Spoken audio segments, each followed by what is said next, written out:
Felt this was a really marvellous subject. It's got a great perspective and design to the building. One thing I'll have to watch is just the temperature of the roof.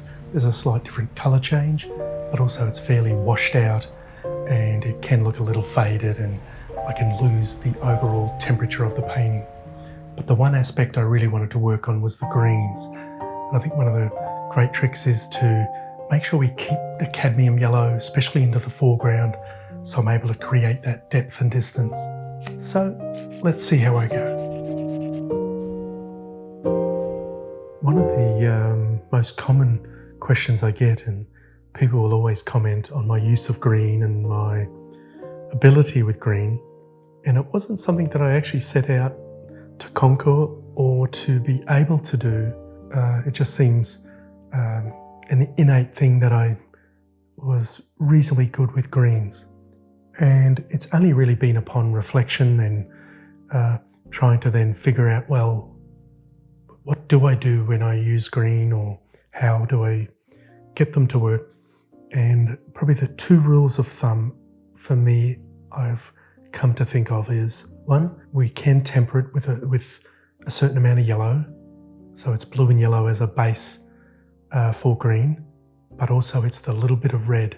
And the further back, I'll most likely use an alizarin, a crimson, a cool red, and then as I come forward, a cadmium red, and on certain occasions I may even use terra rosa or light red ochre, which is a very warm red. But the other key, I believe, is sensitivity. We can put quite green greens in a painting, and I think probably one of the great painters of green is Richard Schmid. He would put big areas of green and dark greens and some quite cold greens. But I think ultimately it's the sensitivity, that little variation in a slightly cooler green, warmer green, lighter green, darker green. And I think this is, even though there's a big building in the foreground, the rest of the painting, or the most of the painting, is green grass, paddocks, in a variation of colours and value, in cools and warms. And so this is a really marvellous subject if you wish to sort of just hopefully learn a little bit that you may be able to take away from this. But first, I need to place those big shapes. Always goes to show a well-balanced drawing can and normally will lead to a good composition, a sound design. So just getting some of those shadows in. And the other thing, whenever I'm painting, I'm always trying to go one value darker and one value warmer than my expected final value of that particular area. So the grass is a value darker, is a value warmer as well. So here we come in with the big brush. Actually, this one's an interesting one. This is the 3/4 Eclipse Coma, but it's quite worn out. And a lot of times we want brushes that are really sort of square, sharp-edged, clean, neat. But this one's actually fraying quite a bit, and if I was able to, it's sort of fraying out, but it's also jagged. And as long as I load the paint up with enough in the brush of paint, I can still get quite a good, clean, sharp edge.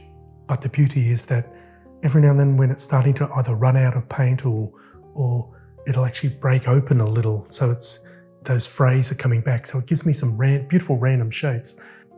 So that's why some of our older, worn-out brushes, they're not really worn out. They may be old or older, but that's why it's that classic, the right brush for the right moment. I have done 3 months of painting with a brush that I was going to throw out, felt it was, you know what, it's worn out, the edges are worn. For me, I know when a brush is truly worn out when it just can't hold enough paint. So this brush can hold plenty of paint, but it's more that it's just not the clean, sharp-edged that the Eclipse normally are. but it's great with foliage, great with the grassed area.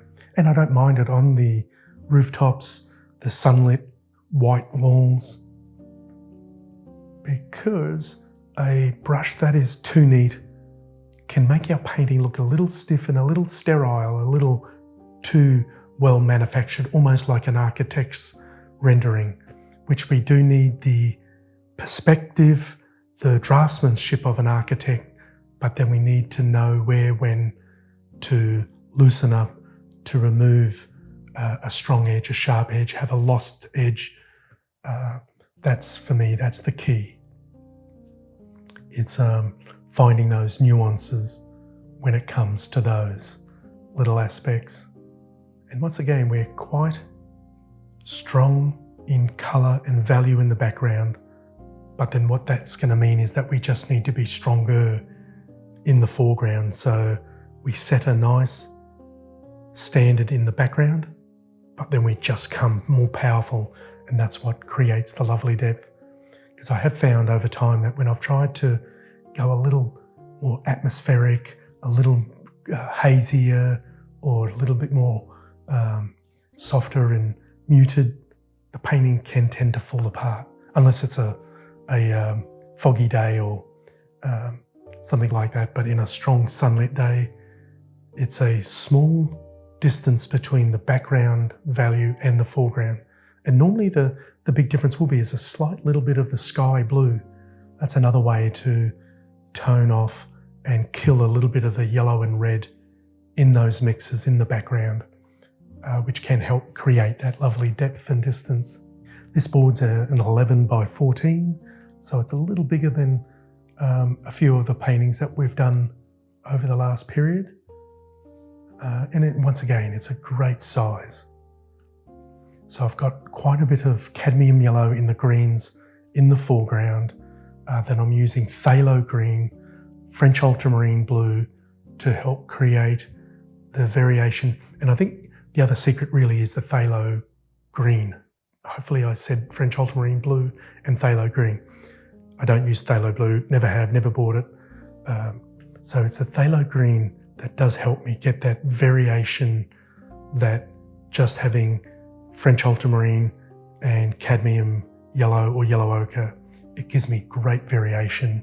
But it's something to look for and then aim to execute as well. Well, I feel that worked out really well. The colour temperature's working nicely, and then the greens really came out super. But the big surprise actually was just how important the cast shadow, that really dark green, was to the overall painting. It really did power up the light effect, and without the contrast, we don't get the light, and then the painting will be the weaker for it.